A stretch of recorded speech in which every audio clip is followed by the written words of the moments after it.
Cutting tools, scoring. We have this tool today, 1¼ to 4 inches. It accepts a ratchet. Simply can put into the back of the unit like so. And you grab the pipe and you'll line it up to the correct size you need.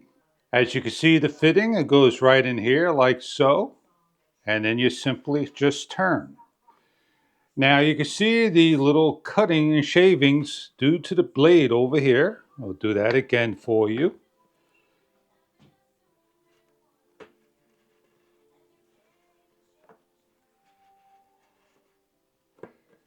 It smooths out the piece so you can slide everything on nicely. You don't need to use a ratchet, you simply do it by hand and you just shave just like so.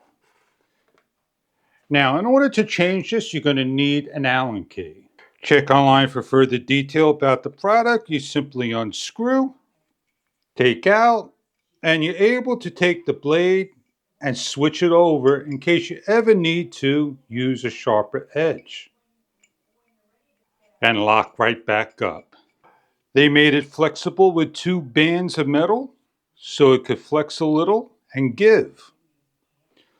Enjoy your product, your tool, your PVC conduit tool to cut out the inner edges and take the burrs away. Enjoy your product if this is right for you.